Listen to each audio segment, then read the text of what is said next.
The opinions expressed on this show do not necessarily reflect the official policy or position of Return the Jewels. Also, there's explicit language.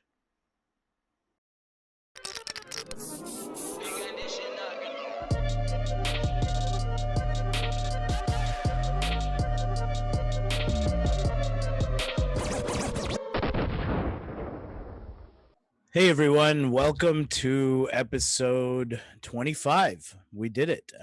This is the last episode of season 2. Hopefully, it's not the last episode of the podcast, but sometimes things happen like that. We're going to take a break for at least a couple months, maybe a little bit longer, but the whole point is to reformulate how we're doing these things and really just think about what's going on. We want to make a newsletter. We want to actually have some sort of community engagement, bring more substance to these conversations. Right now, these conversations are good. They're smart, they're heady, they're heavy, um, but they're only substantiated by our theories. There's no real structure, like there's no real digestible structure, which kind of turns this into an exercise in frustration, which is a little bit what we talk about on this episode. Talked about it last episode with Danish. This episode, I have my friend Naseem on. You might remember him from our very first episode ever. So I thought it would be kind of appropriate to bookend what we've been doing with Samir. He came on in the beginning and wished us well and how we are going to approach this and all of that. And, we had a great episode. This time we talked about a little bit about the royal family and, a little bit about like Stacy Dash and that kind of thing, about where you have to like walk back what you've been saying in order to re-authenticate your own personal agency.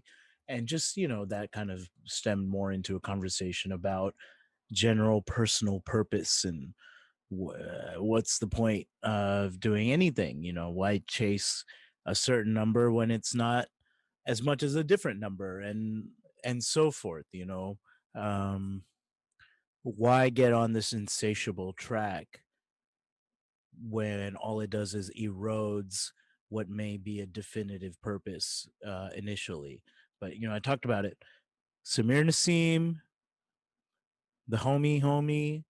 I'm just trying to think of what his social media is. Samir Man. I'll put it on the thing.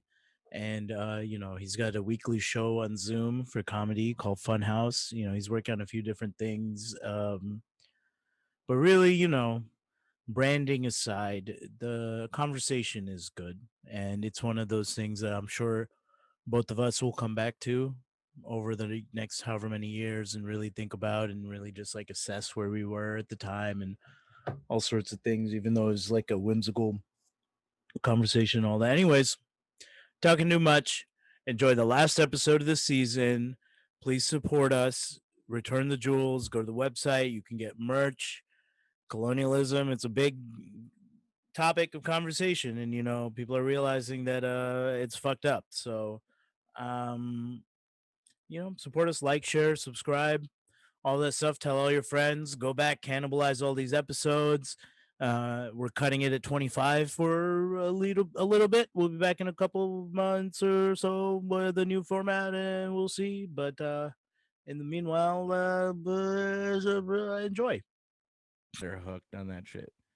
Whenever that shit, dude, it's so good, bro. Like, it's been around for like 40 years, dude. The OG shit is wild. They're like, we found a thing called DNA. But it hasn't been around long enough to be on Nick at Night. No, They'll I never put actually. it on there, bro. So I pressed record a couple of minutes ago because we were just talking, or you were just talking about the futility of listening to podcasts and what's the point? And I might as well be Honestly, watching NCIS. No, you said Forensic Files, not NCIS. yeah, but that's actually a true thing, like that I've been obsessed with. So, like, year after year, the podcast game has been growing, right? Yeah. Like in the beginning, like I remember the big ones being Mark Maron, for example. And I was Right. like, oh, this dude's like podcast is growing. This is a lot of freaking people that are subscribing to this bullshit, that this kind of thing. And then I wind up noticing like Rogan on the rise, like a few years ago. But that podcast scene exploded. I remember there was a podcast about whether or not the concept of podcasting was a fruitful business idea, right? I think it was like the dude who did what fucking podcast studio is that? The this podcast. Um, I can't remember it, but I Yeah, well, it was huge, and it was like, at least in the circle I ran with, like in advertising, people would listen to it and be like, "Did you listen to this podcast?" And basically, the podcast was the guy trying to start his own podcast network to see if it was actually going to be like a thing. If like it was like one of the first podcast networks, and he was trying to see if it like would actually be like a good business idea. And anyways, so it went from that to like comics all of a sudden starting their podcasts. And then those very same comics now have like 4 or 5 podcasts, right? And it blows my fucking mind because I'm like, right now I have HBO Max, right? Netflix, Hulu, and I have like shit on top of that. Like I have like Showtime and shit. And so I'm just overwhelmed with opportunities to watch shit that costs like $100 million to make. this And then is there's like people with fucking podcasts about individual episodes of like The Wire and shit like this. They're like, every podcast we go through one episode of Wings or like one episode of Frasier. I'm like, yeah, there are people who want to fucking listen to this craziness. There's a goddamn, you know, this like is things our are like, in aggregate fetish for the micro narrative. Think about EdTV or the Truman Show, right? And the fact that it's switched to now where we all have the impulse to share everything all the time. We care less about security or personal security or any of that, but we share. And the fact that you look at like memes or something, those are just inside jokes with millions of people. So now that references have become less and less obscure, that were once obscure, people find more and more ways to obscure them by honing in on interests or what they perceive cool people may be interested in, and we're very well versed in that, and that's why people listen to these damn podcasts because you're just invested in like only people listening to this podcast aren't people that care about colonialism. It's people that may remember my name or something and want to check up on me or family. right. And even then, it's probably too much work to listen to an episode. See, that's like my big fear, right? That's another thing that kept me from starting a podcast, by the way, is this obsession with like, I can't be this motherfucker who puts something out that like only has like 12 listeners and one of them is my mom. I'll lose my mind, you know? Like, I can't hang with that. And, but everyone has to start somewhere. You know what I Yeah, mean? Even like what you just said about this podcast, like you're building it out. You're building out a repertoire, like a cache of like great episodes. And then it just takes like when something happens, some like what do they call this? Like tipping point happens when like all of a sudden people start listening, people start subscribing, and then they have all this stuff to go back to and listen to. Do you know what I mean? That's how the fucking world works though. Like there are two worlds too. There's like the pro like celebrity people who's like publicists and like machine behind them goes like, you need to have a podcast. And it's right. all, have you seen this shit? It's crazy. If you go on Apple Podcasts and you just go on that interface, like they advertise a bunch of podcasts. It's always some celebrity. It's always like Brad Pitt's like Tell Me Everything podcast or whatever, like Yeah, fucking George Clooney, like all these people, just everyone's got a podcast. Obama's got a fucking podcast. You know what I mean? And those are pumped hard in the like um Apple podcast zone or Spotify or whatever it may be. Like the discovery of these things is gamed by celebrities and by like right. giant people, which is also like a bizarre psychological deterrent because I'm like, all right, so we're struggling to grab market share of people's disposable time at this point, right? And like subsequently their disposable income. Like you first have to intercept them as a listener, you have to compel them to subscribe, and that takes you getting a piece of their time. Like they're not going to just subscribe to some shit without like listening and checking it out, right? So you have to intercept them somehow. You have to pique their interest. You have to compel them to subscribe. Now they're a listener, a subscriber. Now you have to continue to entertain them enough for them to check out your future episodes and to feel like they're part of your listener community or something, right? And then you hope that that translates to money outside of just the like CPM ads that you have on there, like ZipRecruiter or whatever. Now you, on top of that, have to um, get them to subscribe to your Patreon or something, right?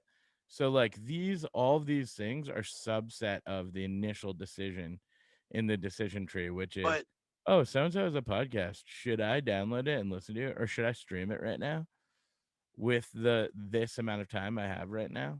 Meh, maybe not. I'm sure they have plenty of subscribers. why do anything in the first place? But dude, this is coming from a guy who literally the only podcasts I listen to are like WTF with Mark Maron. Now, as of recently, I started listening to Joe Rogan just because he has like people either I know on. Is it because you've been working out a lot? No, no, that's hilarious though. That's funny. No, but it's because of like I know people on there, or also because my friend convinced me to. He was like, "Dude, you should be listening to Rogan. It's pretty good." He's like, because he like gets people to just say their shit, like to go on their Yeah. like tangent, and he's like very like the way he does it is interesting. Like he yes ands them a lot, which Mm. is fucked up when he has like a weirdo on there, and he's like, yeah, and you know what I mean? And they're like, it's like Alex Jones. He's like, and there were no fucking It's like children in it's that like get show. yourself journalism. Right. But yeah, so I'll listen to that. But then the other podcasts I listen to are actually not at all like people talking on the mic, really. It's like investigative shit, like, or it's like really hard hitting, like, and demented shit, like stories about like fucked up shit. So like one of the podcasts was like a frontline BBC podcast that I just listened to. It was like a white woman who wound up in like Syria with ISIS. Or like the New York Times did one called Caliphate, and it was like this like Daisy, this like Pakistani kid in Canada who pretended that he was in ISIS. They got played on that. That was hilarious. But when I listened to it initially, I was like, something's not adding up about this ridiculous Pakistani kid snitching on himself of being in ISIS and then still being in Canada somehow and not being arrested. But anyways, like I listen to shit like that, or I'll listen to like, like podcasts that put you on a cliffhanger. It's like journalism and shit. So when I see like three white dudes like literally talking about inside jokes and like crying of laughter, I just like think of like open micers, and I think of how like, so dude, it translated to me like, oh, these guys are self-important. Like when I see them Yeah. in their like whatever studio with like headphones on and like all the gear and shit, and they're like talking about fucking god knows what, and they're all like laughing like jackals to their own like stupid joke, and I'm Bro, I'm just like, about to fuck you up. I'm about to fuck you up. Are you ready? yeah, Um, why is it your impulse to say that they're not important because they're self-important? dude, Is that with that, is that part of the genuflecting thing we need to talk about? yeah, hell yeah, that's exactly it. So So, it's like, is I mean, it's me judging them, right? And right. going like, yo, these guys think they're so like legit and official, but they're just like garbage men. And like, look at these bums and stuff. And like, I like kind of like, and I like look down on them for being self-important. I'm Yeah. like, look at these scrubs. But hey, they're doing something, I 90% of the time don't agree with anything they're Well, saying. I mean, look at like the American dream. Look at all the examples of it. Look at everybody.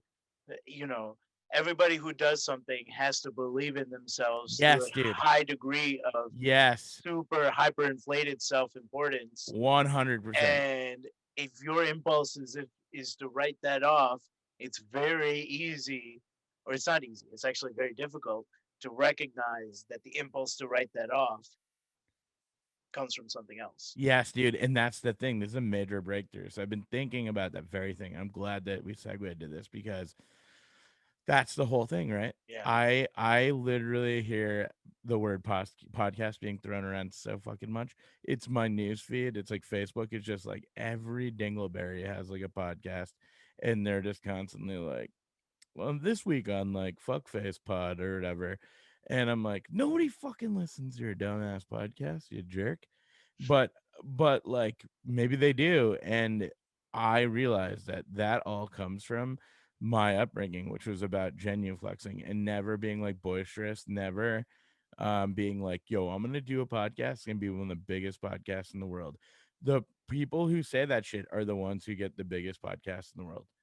Like, meaning anyone who comes from like left field or comes out of nowhere and does that, it's because they said that, because they Mm, felt it, because they like believed in it and they saw the possibility. My like parents like taught me to be like OD humble all the time, in such a weird, bizarre pocket of being humble too, where they're like, you should be humble, never you like are flex, superior. yeah, yeah, but it's because you're like superior, so be humble. And it's like, what? That just none of it makes And now sense. stay out of the sun so your skin stays light. Actually, Yeah. like I'm like for a day, say I'm like fairly dark, and Yeah, like dude, same here. I'm dark in my family. yeah, so It's it's like a like whole thing. definitely stay out of the sun. They're like stay right out of the sun. No, no, no. So it's a whole thing, right? The inbred humility, it's not really humility It's not so much as it's like a what is that called? Uh, Vestigial, not vestigial, but a remnant that's not quite the level of vestigial, but more recent. It's like maybe not an evolutionary hold, but a generational holdover. The whole uh, uh, performative humility, yes, or it's all performative. using humility as a means of self defense and survival. Right? Humility got the immigrant class, our parents and everything, access to spaces that they didn't have access to because they were prohibited by cultural norms or their accent, or being put off by that. We got access to those spaces just by our growing up in American confidence and our voice, right? Oh wow, you sound like a white guy on the phone. I don't understand. That doesn't make sense, right? Right, It's disarming and therefore charming, you know? right, So like that's the thing, that we have that, but yet we also have to practice this very learned humility and genuflection, which, if anybody's wondering, means bending the knee, right? We genuflect and defer our space when we see someone with confidence coming in, because we assume, okay, they have a plan. They know what they're doing. Because if I right. have confidence about something, I sure as fuck have a really good plan, because that's the only way I'd have I have confidence in confidence. something, Yeah, it's so right? true. So I can't be the best in the world because I can't have a plan for being the best in the world, because there's no such thing as the best in the world, because no one who is the best in the world ever had a plan. And it doesn't make, you know what I mean? It doesn't make It sense. full So blown it's like sickens me when I think of it. Like, counterintuitive, right? And so it's like, if you literally think about all that shit with all those axioms, all those old adages, all that shit about like, you just got to really believe in yourself. And then if you really like digest that and take it apart, right? Believe in yourself to what end, right? Do you believe in yourself to be able to make that first episode? Do you believe in yourself to be able to get these amount of views? Then you start to wonder, it's like, well, what really is my goal for believing in myself to do? If I see all of these things that I'm put off by with this podcasting world, yeah, it's a new thing, and all of this, what is my goal with this? Why would I even approach it? And then you think about things like, how did Twitter become a thing? How is Clubhouse becoming a thing? How did celebrities got on? People felt like they could have access to them or access to a different side of them. But in the meanwhile, people became well versed in the medium of Twitter or something, and they blew up and became their own celebrities and all that Right. shit. People are running things in Clubhouse. They're doing the same thing in the podcasting world. People brought in the attention of these celebrities, and then boom, I'm intrigued by Mark Maron because he's got this comedian that I actually know who is. I don't know who Mark Maron is, but I can see that he's got all these big comedians on and he's familiar with them. So it's not so much about him that I'm listening, is that now I'm listening for a specific itch I have that needs to be serviced, which is why there can be this huge boom or boon of podcasts that are everywhere. And you got three white dudes talking about some hyper specific thing that happened in an open mic club, but they might have an audience of 4,000 because those guys are all in the city doing open mics and want to know about those open jokes. So they are literally servicing a very specific thing and therefore growing, and it can be scalable because when you've got your growing community that's tight knit, you build your inside jokes with them, and then that becomes a cool thing that becomes attractive to other people. It's like reversing the colonialism mindset where you want to infiltrate spaces. You are basically creating a desirable space to be infiltrated using your marketing shit or whatever, right? It's too well. And Right? the truth of the matter is, like, I realized that my approach to even like wanting to do a podcast is more to have fun and do something that I enjoy. And I am beginning to approach things where I'm like, it's not about the upfront, immediate like return on investment, like monetarily, because that's short sighted, right? Like, I could imagine if I spent like 2 G's on like equipment, all this other startup costs or whatever, and I made it back in like a month. Um, but then the shit fell flat and it was just like plateaued. Like, Yeah. that's not really what I'm looking for. Like, the reality is I want to have fun and like grow a listenership, and hopefully like the stuff that they hear on the podcast would be something that they relate to or makes them feel some type of way, And so like that's really what it is. It's like whenever I've done anything in that spirit, like, yeah, I just want to have fun Yeah. and I want to try this thing. And if people fuck with it and like it, then that's great. And if not, like, I'll learn something from it. And that's like the approach I want to take going forward, especially with comedy, because like my best sets are when I'm having fun on stage. Yeah. When I Because go you're up there and relaxed. I'm relaxed, I'm having fun, other people are having fun with me. But like when I go up with the set and the set worked the night before, but I'm like nervous about some shit or had some type of like shit pop off before I went on stage and I'm unsure of shit, then sure enough, like the audience is like, is this a joke or are you like, If so I'm an that's not. audience member and I'm coming to watch a comedian for their confidence, because ultimately I'm coming to vicariously live confidence through the performer, then if you're not confident in, Yeah. in displaying confidence to me, then like I'm gonna eat that. I'm gonna see that, and I'm Yeah, gonna and you're gonna be trash you like, what the online hell is going on? anonymously. Yeah. Yeah, Of course. Or you're gonna be like, yo, what's up with this dude? How is this guy a comic if he's like not confident? That shit again, the like humble what do you call it? Genuflex shit is not good for comedy.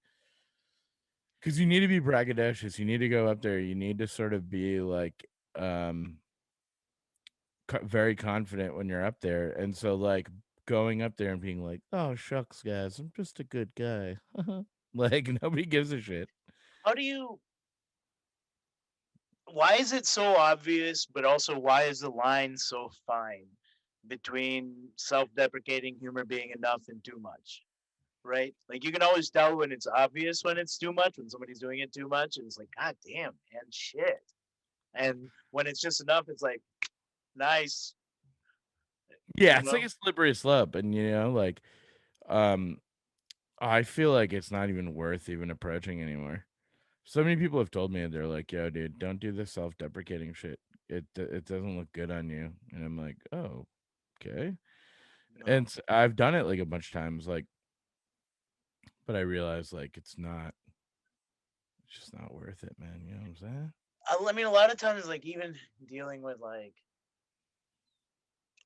You deal with performers and all this stuff, and then even though they're just people in general, and then the self-deprecating things that come out in conversation as jokes or whatever, you can tell.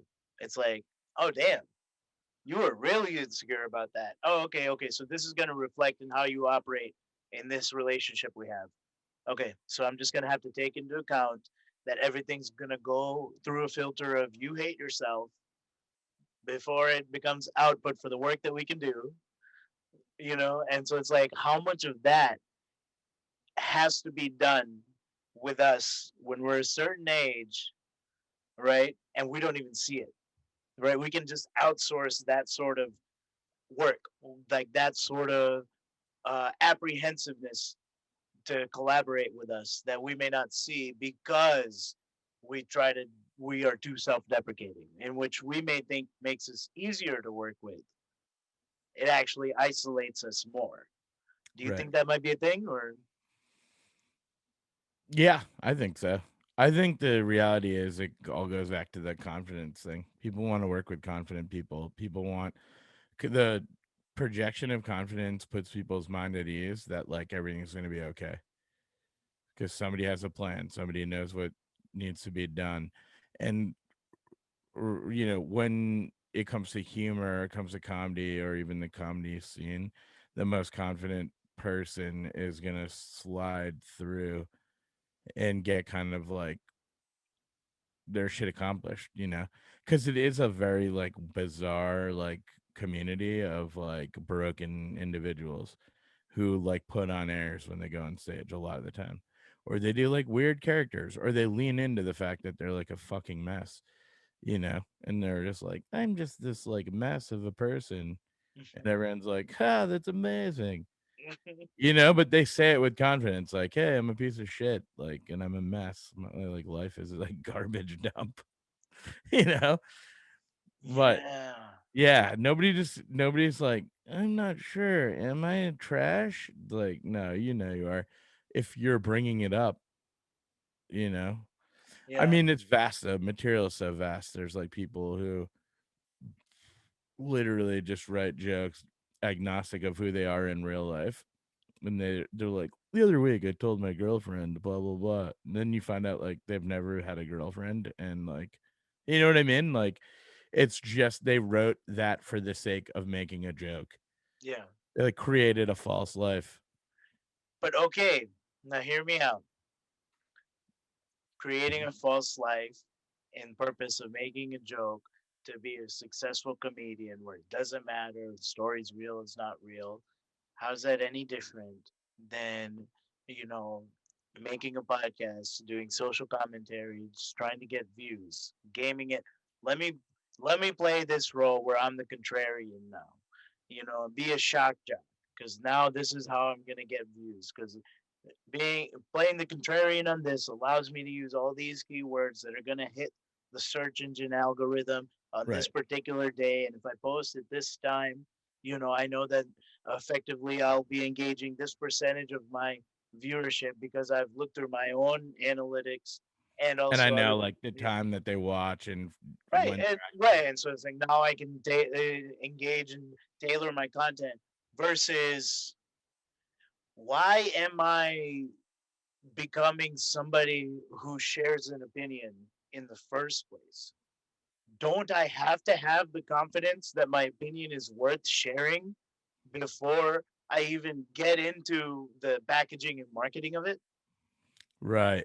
Right, like at that point, have waived I have waived any space or ground that I can give to those insecurities because now I'm putting it into the business stream. Now I'm putting it into the stream of commerce or potential stream of commerce, but now these are machines. I can't pull back and say, "Yo, I think my face looked hella fat during that clip," even though it's very engaging. Right, right, but it's like, bro, the cheat is like, shut the fuck up, man. It's a very good engaging soundbite now, and now it exists. You put it out in the machine. Why the fuck did you do it in the first place? You can't let.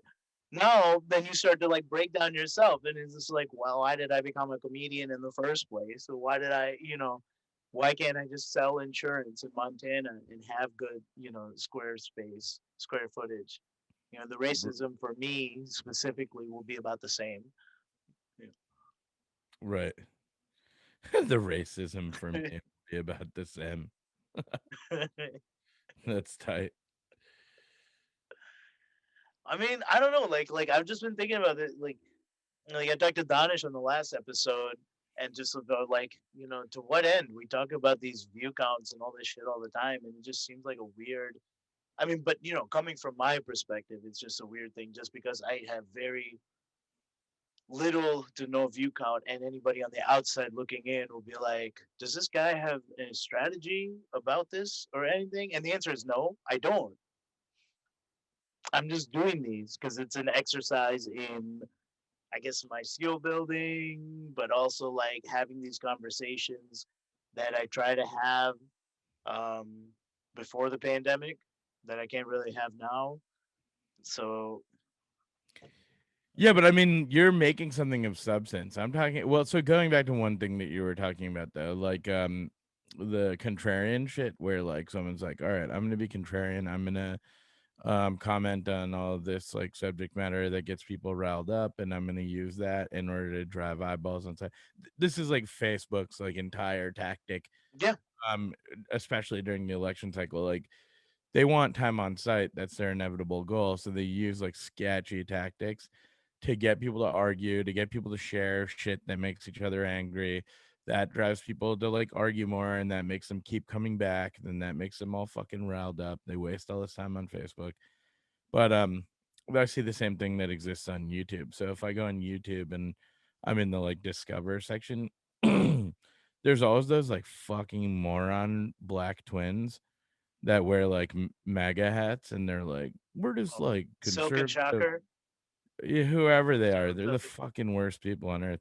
Yeah. Well, not on earth, but they're up there because they're losers. They're fucking scumbags, and their whole shit is not really. They can't possibly believe the shit that comes out of their mouth because it's just so dementedly ignorant and so completely obviously false. If you are not white in this country, there is a completely different reality for you, and there are depths to that and there's spectrums of that. However, like right off the bat, you know that the shit that they fucking say is not real, and it's like all an attempt to piss people off. Like their whole strategy is to bring on like moron like honkies that like lie to themselves every day and go like, I'm not racist, like I know a black dude, that kind of shit. And then the other people are the like left dogs that will watch it just to be outraged. And so like I know that that's what they're doing. And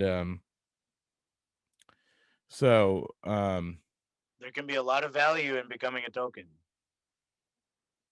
yeah, exactly. And they love that. But at what cost, right? Well, so like, okay, here's something that's new. I saw Stacey Dash has been walking back her previous however many years of, you know, of her political advocacy or whatever. She's saying, "Oh, well, I'm empathetic now," and all of that. Yeah, that's And it's like, insane. That happened today. yeah, yeah, that happened today. And there's a whole Piers Morgan thing where he's getting, he walked off as soon as he was challenged about hateful things and shit. And you see, like, maybe this is indicative of a larger trend in which people are now going to have to walk back their extremism. And then, we were kind of talking about this earlier on an unrecorded conversation, which Yeah. will be available on Patreon, which does exist. No, but we were talking about like earlier. It's like you look at like civil rights figures and people that were in media and whatever, and the people that like dilly dallied, you don't really remember them so much as well. People that were contrarians, and it's like, sure, there's a lot of short term gain and profit, but you're also literally creating your own ceiling with all this notoriety, Right. because you don't have the authenticity to break through, you know, at like and properly have real agency for whatever point you're making. You can get called out and deflate any. So it's like maybe you run into down the line when you're 50 years old and you really care about an issue, all of your personal agency can be deflated by your wishy-washiness in the past. Right.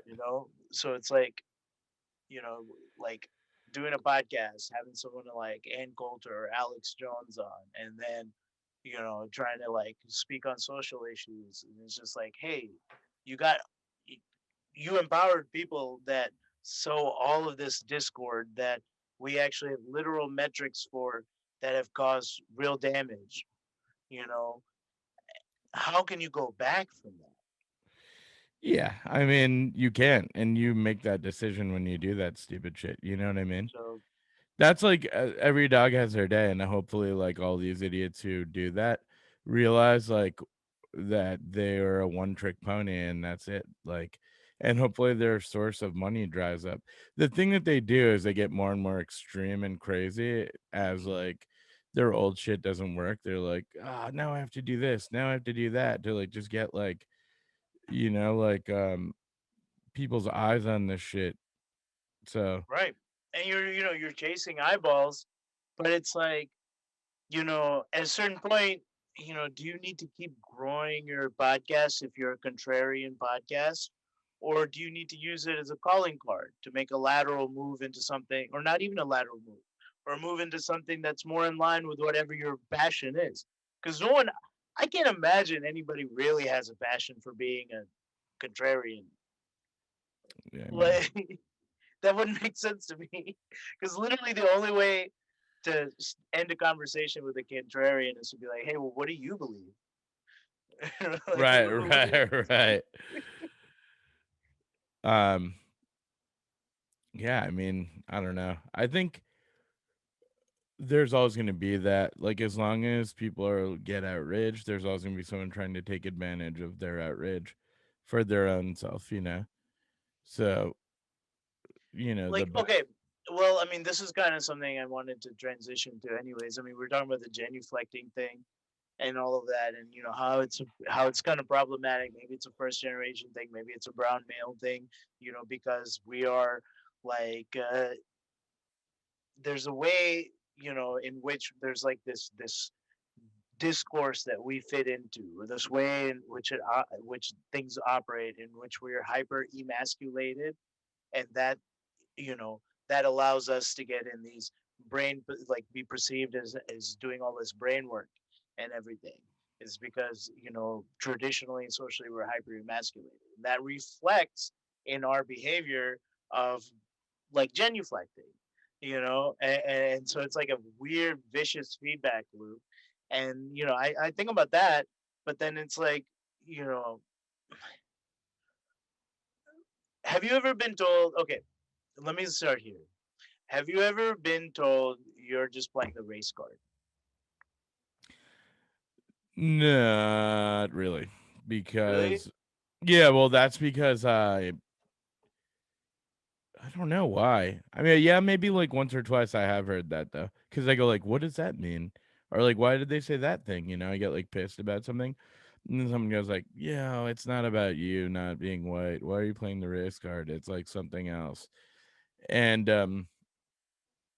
maybe it's happened once or twice, like seriously, But where I know that there are people who that happens to all the time, where people try and like gaslight you about like the shit, and you're like, dude, I know what's happening here, and also it's usually like another white person who is like eyes are entirely shut to like what's actually happening, and you're like, don't be stupid, like this is a fucking race card, big dog. what is the race card? In general, if not an implicit acknowledgement Of it being a already, tactic or something. right? An implicit acknowledgement of your disadvantage, right? It's saying, hey, it comes from a fundamental uh, shift or disconnect in understanding, where it's like, yo, you have the structural advantage of being a victim, and you are using that. Whereas if you were literally a victim, that's never an advantage.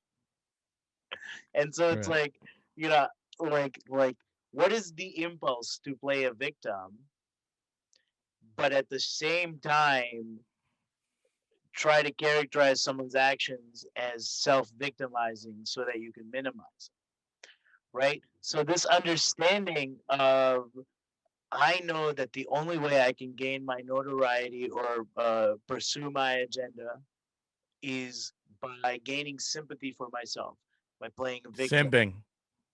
by simping, right? Simping for the likes by saying, oh, they're attacking me, I'm being attacked, while also saying, you talk about race too much, Right. get over it. But I also can never. saying, I'm being, and can you believe all this negative coverage of me? They're limiting my free speech. I'm a real victim of the system here. I love that. You know what I Because it's mean? like someone who says horrible shit, and then they're like, they're limiting my free speech. And it's like, no, dude, say whatever you want, honestly. But like, when it incites people to like kill other people, it's like a little bit fucked up.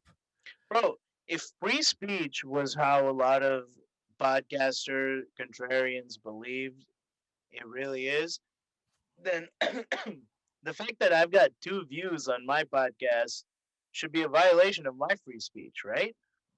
All right, shouldn't I be entitled to 1 million views if I feel that way? Right. Right? If I can find a podcast that has 1 million views and I see that my podcast doesn't have 1 million views, can I just twist logic to say that this is constitutionally unfair to me?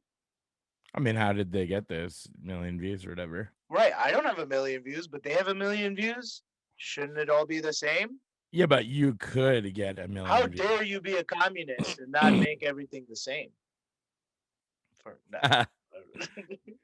No, but I see what you're saying. But yeah, I mean, I don't know if I would go that far because they probably did something to get those million views, and that could be like have no integrity and talk about shit to like incite people and get people riled up so that people pass it around more or something. But Right. But I mean, is it a violation of your free speech? no, I Like mean, how what a violation would be is if you were being censored, but somebody else wasn't, yeah. which is always going to be the case. Like in some capacity, there will be people who are censored, while other people can say whatever they want, right? Because who's the judge of what should and shouldn't be said, like what subject matter is deemed inappropriate and appropriate. I mean, there are community standards and guidelines for a lot of different like places where you could distribute content, but um yeah, I mean, like for example, TikTok, right? There's just like a lot of like thirst trapping on there and shit like that. And then I like posted a video the other day that was just like a goof, and it made like a boing noise. It was like boing. And then I was like, it was an error, like basically that like popped up on the screen. And I made the error say your dick is too big. And I was like, whoa. And that's all I did. And it immediately got flagged by TikTok, like instantly. And then I wrote them back and I like jokingly wrote like, what the frick? I didn't even do anything sex related or whatever. And then they unflagged it. So like what I'm saying is like a lot of this is automated and just like bot related. And I'm Yeah. certain that because I wrote dick in the thing, they were like done. But where I'm going with it is I was like a little bit annoyed because I was like, okay, I made like a dumb joke, but like why am I being censored when like there's just like all types of savage shit on like TikTok. And so that's gonna exist on any platform. Like someone's always gonna be pissed off that their thing got taken down or flagged when there's X other thing that exists on there, like no problem. It's an imperfect system, I think. But I mean, I think there's that intangible use you can get with some PR manipulation and just say like you turn any issue you're having into a conspiracy against you, you will get people to listen and you will get Yeah. people to buy. This is a great plan. So I'm just like, people are against me and I'm being censored. If I start like a personal podcast, I'm like, nobody I'm like the Indian Ben Shapiro. Nobody wants to fucking hear my shit. I'm being banned. What But if Truman, Truman from Truman Show, the plot was he started a podcast about how everyone's watching him. and people are listening to just see like what his intel is. The behind the scenes. They're like listening. They're like, "Fuck! How does he know this? We need to figure out what he has on us." Right. It's like I'm still watching the Truman Show. Oh, dude, no. I listened to the podcast. He was actually acting in that scene. Dude, that's so good. I mean, there's definitely people out there who think that they're in their own version of the Truman Show too. But Yeah. yeah, Yeah. I mean, who's really watching through our webcams? I mean, sure, they're probably all recorded and everything and stored. But I I would mean, not be surprised. until you're like a threat to the state, I don't think anybody's going to really go back and watch your feed. Who has that time, you know? Yeah. Unless they're being paid by the state. Which Yo, speaking of the highly state, possible. One thing I want to ask you about was because I guess, okay, we had the whole podcast talk, and this might be the last episode of Return the Jewels ever, but probably not. I mean, I don't know. I'm going to take a break for a little bit after this, but whatever, blah, blah, blah. Something that just happened in the news. Meghan Markle and what's his face? Harry Buckingham. What's her last name? Buckingham. What's the royal's last name? Was it Windsor? I don't even know, but that's hilarious. Anyway, I think Harry's last name is Styles. How ill would that be? If he was like the original Harry Styles and he's like, some fucking wanker stole my name. Is his last name Buckingham? We gotta find this out now. Buckingham.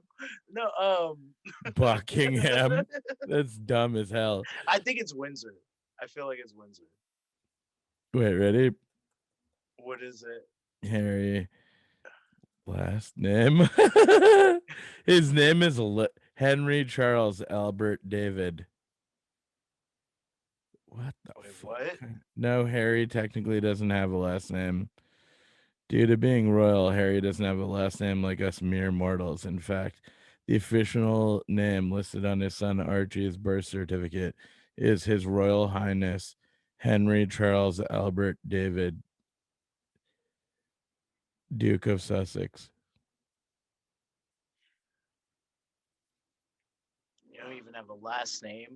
How can you be a royal family without a last name? Wait, but hold on. According to Royal Asterisks, this name change would lead the Duchess of Sussex officially taking up Prince Harry's surname Windsor. But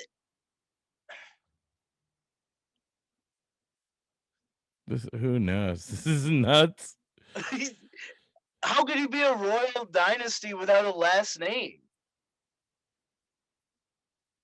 They don't need one, bro. They're just. But no, like for real. How crazy is that? No. Like, yeah, they're the Illuminati, dude. They literally own all of Europe. They're all cousins. They're all family. And I mean, like, the whole title of this podcast is just like a vague reference. Not a vague reference. It's a joke. It's just about like how the crown jewels are all stolen, but like, yo, they don't have a last. That's like. It's offensive. It is. It's a bit offensive. Yeah, but they are all cousins. They're getting robbed by Madonna. It's kind of ill though. It's kind of jiggy. The only one name vibe is too lit. It's so presumptuous. Well, they have like a million names though, but imagine rolling around with just like when I met you, all I knew you as Love. And the funny thing was, I didn't realize it was like L-U-V. Your real name was Love. I thought it was like L-O-V-E. And I remember like I first like met you, and I was like, "What's up, man? What's your name?" And you were like, "Love." And I was like, "All right, if you go, all right, we're doing that." Okay, because like I was like, all right, and then I remember one day we were talking. I was like, "Yo, but what's your real name or whatever?" And you were like, "It's Love." And I was like, "Man, were your parents hippies or something?" You're like, "No, you idiot, LUV." I was like, "Oh, you mean like word?" Because the word for word is love, also. Oh, I didn't know that. Yeah, bro. WORD. I didn't. Wait, in Hindi, the word for word is love. Yeah. I'm trying to think. Oh man, all I can think is jawab, which is response. Response, yeah. Wait, shit, I can't even think. Of, wow, I was just love. Love is because love Kush from the remind.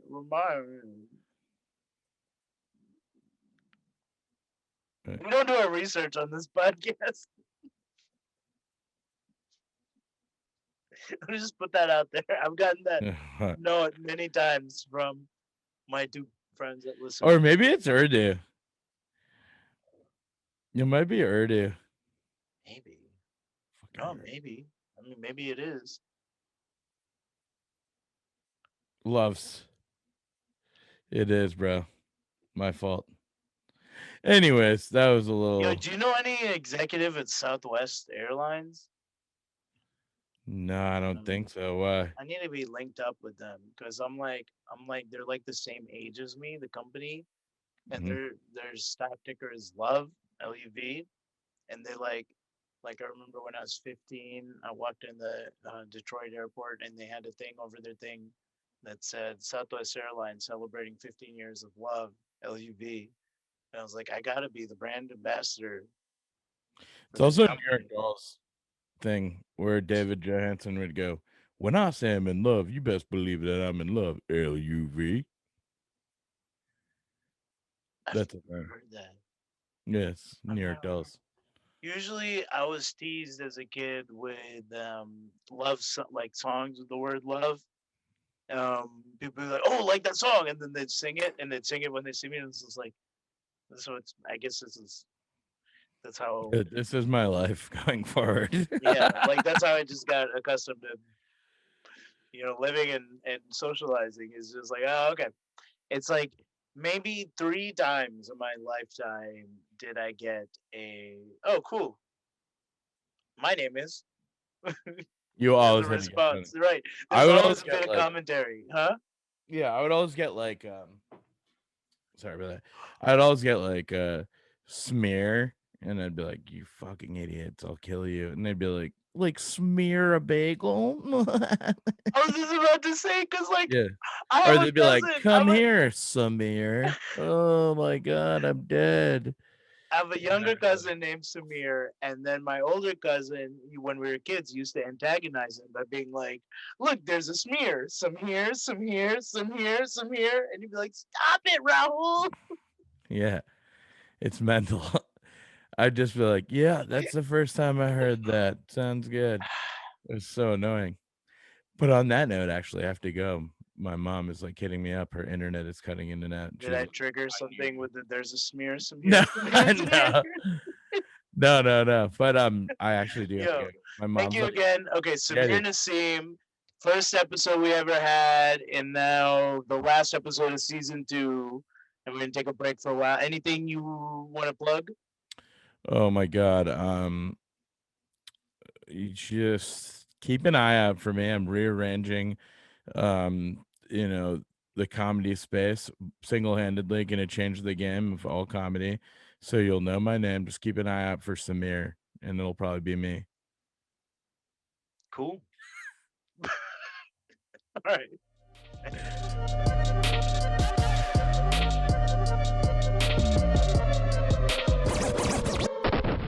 Thank you for watching. Check us out at returnthejewels.com or on social media at returnthejewels. To watch more videos, you can subscribe right there, or you can watch a random video right here. Like, share, and subscribe. Tell all your friends.